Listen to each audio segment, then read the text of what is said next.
Assalamualaikum warahmatullahi wabarakatuh. Bismillahirrahmanirrahim. Alhamdulillahirabbil alamin wassalatu wassalamu ala asrofil anbiya wal mursalin sayyidina maulana Muhammad wa ala alihi washabihi ajmain. Allahumma shalli ala sayyidina Muhammadil fatihi lima ughliqa wal khatimi lima sabaqa nasril haqqi bil haqqi wal hadi ila siratikal mustaqim wa alihi haqqa qadrihi wa miqdaril azim. Amma ba'd. Alhamdulillah, puji syukur kita tujukan kehadirat Allah Subhanahu wa taala. Allahumma shalli sayyidina Muhammad wa ali Muhammad. Salawat dan salam kita tujukan kepada junjungan kita Rasulullah SAW dan kepada seluruh keluarga beliau, sahabat beliau, kerabat beliau, zuriat beliau dan orang-orang yang mengikuti beliau hingga hari kiamat nanti. Alhamdulillah, malam hari ini kita akan membuat satu video mengenai tentang sejarah Ubaidillah. Ubaidillah ini adalah otak daripada pembunuhan terhadap Sayyidina Husain radhiyallahu taala anhu, yang mana pada saat itu kekhalifahan dipegang oleh Yazid Muawiyah. Kemudian Yazid Muawiyah ini menyuruh kepada Ubaidillah untuk menangkap Sayyidina Husain, namun ternyata dia tidak menangkap Sayyidina Husain tapi membantai Sayyidina Husain bersama rombongannya. Dan inilah ulasannya. Yazid bin Muawiyah sebagai khalifah itu bukan hasil permusyawaratan umat Islam pada waktu itu. Bukan hanya itu, Yazid bin Muawiyah ini adalah orang yang bukan ahli untuk menduduki jabatan khalifah, teman-teman. Dikarenakan dia memiliki tabiat yang buruk menurut agama, ya. Nah, tidak heran ketika Yazid bin Muawiyah ini menjadi khalifah, banyak sahabat yang menentang, termasuk Sayyidina Husain, kepada pemerintahan Yazid bin Muawiyah ini, teman-teman. Nah, perjalanan Sayyidina Husain dari kota Madinah menuju kota Kufah diketahui oleh Yazid bin Muawiyah, dan Yazid bin Muawiyah menyangka bahwa Sayyidina Husain akan melakukan pemberontakan bersama orang Kufah kepada pemerintahannya itu. Sehingga Yazid bin Muawiyah ini mengutus Ubaidillah bin Ziyad untuk memimpin pasukan tentaranya yang berjumlah kurang lebih 4.000 orang untuk menangkap Sayyidina Husain di perjalanan. Sesampainya Sayyidina Husain beserta pengikutnya di Karbala, teman-teman, mereka berjumpa dengan tentara Yazid bin Muawiyah ini yang dipimpin oleh Ubaidillah bin Ziyad, teman-teman. Namun perlu diketahui, teman-teman, Yazid bin Muawiyah tidak memerintahkan tentaranya untuk membunuh Sayyidina Husain. Tidak, teman-teman. Dia hanya memerintahkan untuk menangkap saja. Nah, yang menjadi gembong utama otak pembunuhan terhadap Sayyidina Husain beserta pengikutnya adalah orang yang bernama Ubaidillah bin Ziyad ini, teman-teman. Dia adalah orang yang terlaknat, yang dimurkai, bukan hanya dimurkai oleh Allah, bukan hanya dimurkai oleh umat muslim, namun dimurkai oleh seluruh alam. Sehingga terjadilah pengepungan dan pembantaian terhadap Sayyidina Husain dan pengikutnya. Setelah Sayyidina Husain tertangkap, kepala Sayyidina Husain dipisahkan dari tubuhnya, teman-teman. Ya, setelah kepala Sayyidina Husain terpisah dari tubuhnya, orang yang terlaknat yang bernama Ubaidillah bin Ziyad ini, teman-teman, memainkan ujung tombaknya di kepala Sayyidina Husain. Ditusuk-tusukan tombaknya itu berkali-kali ke kepala Sayyidina Husain, ke mata dan ke mulut Sayyidina Husain, teman-teman. Ya, betapa biadab dan terlaknatnya orang ini, teman-teman. Bukan hanya itu, teman-teman, mereka tega membunuh anak Sayyidina Husain yang tidak berdosa, yang baru berusia 8 bulan. Tragedi yang mengenaskan di Karbala ini, teman-teman, tercatat dalam lembaran-lembaran hitam sejarah Islam untuk selama-lamanya. Jadi bagi kalian yang mengaku pecinta Nabi, mengaku pecinta duriah Nabi SAW, kalian harus mengetahui sejarah-sejarah Islam pada masa kekhalifahan dulu, terutama pada zaman Karbala ini, teman-teman, ya. Agar kalian mengetahui nama-nama orang yang biadab, orang-orang yang terlaknat oleh Allah Subhanahu wa taala. Di antaranya adalah Ubaidillah bin Ziyad, Sinan bin Anas, Umar bin Sa'ad, Khalid bin Yazid, dan Yazid bin Muawiyah. Nah, orang-orang ini tercatat dalam lembaran hitam sejarah Islam pada masa kekhalifahan Yazid bin Muawiyah, teman-teman.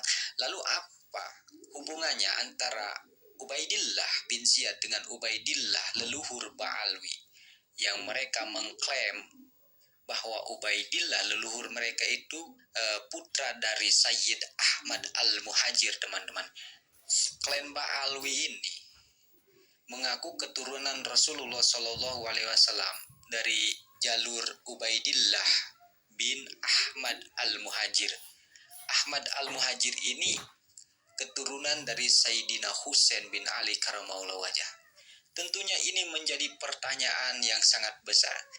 Secara logika tidak mungkin Sayyid Ahmad al-Muhajir memberi nama putranya itu dengan nama orang yang terlaknat, terkutuk, yang telah menzolimi, yang telah membunuh leluhurnya Sayyidina Husain bin Ali radhiyallahu anh.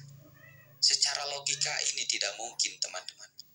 Jadi teman-teman, setelah terjadi tragedi yang mengenaskan di Karbala itu, teman-teman, akhirnya keturunan Sayyidina Husain yang masih hidup itu dikirimkan ke negeri Hijaz, teman-teman. Di situ dilindungi dan disamarkan nama-nama putra keturunan Sayyidina Husain bin Ali radhiyallahu an, agar tidak terjadi kembali seperti peristiwa yang terjadi di Karbala tersebut, teman-teman. Dalam kitab-kitab nasab, catatan nasab pada abad ke-4, ke-5, ke-6, ke-7, Sayyid Ahmad al-Muhajir bin Sayyid Isa an-Naqib itu hanya memiliki putra itu 3, yakni Sayyid Muhammad, Sayyid Ali, dan Sayyid Husain. Tidak ada orang yang bernama Ubaidillah. Ya, sekalipun Sayyid Ahmad ini memiliki putra yang keempat, mustahil Sayyid Ahmad ini memberi nama putranya dengan nama Ubaidillah. Mustahil, teman-teman. Ya, dikarenakan Ubaidillah ini orang terlaknat. Sebagaimana Rasulullah SAW tidak pernah memberi nama putra-putranya ini dengan nama orang-orang yang dimurkai dan terlaknat seperti Abu Jahal, Abu Lahab. Tidak, teman-teman, ya. Ubaidillah ini baru muncul setelah abad ke-10, teman-teman, ya.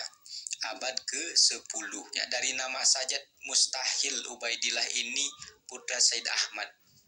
Karena nama Ubaidillah itu nama orang terlaknat, terkutuk, yang telah membunuh leluhur Said Ahmad ini, teman-teman. Jadi mustahil. Bayangkan kalau teman-teman punya kakek, misalkan kakek teman-teman dibunuh oleh orang yang bernama Zaid, misalkan. Mungkinkah teman-teman akan memberi nama putra teman-teman dengan nama Zaid, sementara Zaid orang yang membunuh leluhur teman-teman? Tentunya tidak akan mungkin, teman. Tentunya kita harus suarakan terus kebenaran ini, teman-teman, ya. Kita dukung terus kiai-kiai yang sedang berjuang untuk membersihkan nama baik keluarga Nabi Sallallahu Alaihi Wasallam dari oknum-oknum di dalam tubuh kami mengalir darah Nabi. Akan tetapi akhlak mereka jauh panggang dari api, dari akhlak baginda Nabi Sallallahu Alaihi Wasallam. Mereka hanya mengaku-ngaku saja, tujuannya hanya untuk mendapatkan kasta yang mulia, hanya untuk mendapatkan kasta tinggi, penghormatan yang tinggi dari kaum muslimin, teman. Yang dikit-dikit melaknat.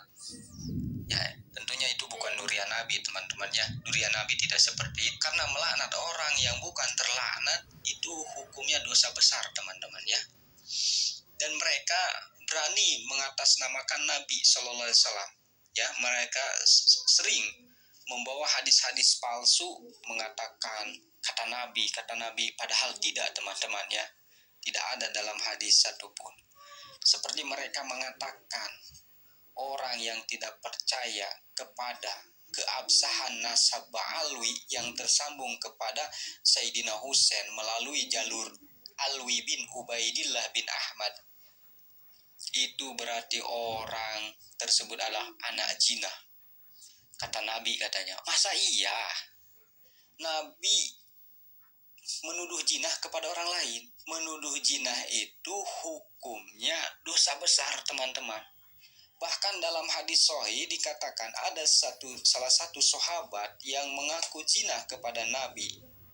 Dia ingin dihukum di dunia, ingin diranjam. Karena dia tidak mau nanti kelak di akhirat dihukum. Dia ingin dihukum di dunia. Dia bertobat benar-benar datang kepada Nabi. Dia mengakui zina. Orang yang sudah mengaku zina saja di hadapan Nabi, Nabi itu tidak langsung memvonis, menjatuhkan hukum bahwa dia itu zina. Bahkan dialihkan, teman-teman, oleh Nabi itu. Barangkali kamu dalam mimpi itu, barangkali cuma sekedar memeluk saja. Jadi hukum menuju zina itu tidak sembarangan, teman-teman ya. Berarti hadis tadi itu jelas hadis palsu, teman-teman ya. Dan ada ancaman dari Nabi. Mungkin cukup sekian dari saya, kurang lebihnya mohon maaf. Hudma sofa wa dama qadar. Wassalamualaikum warahmatullahi wabarakatuh. Assalamualaikum warahmatullahi wabarakatuh.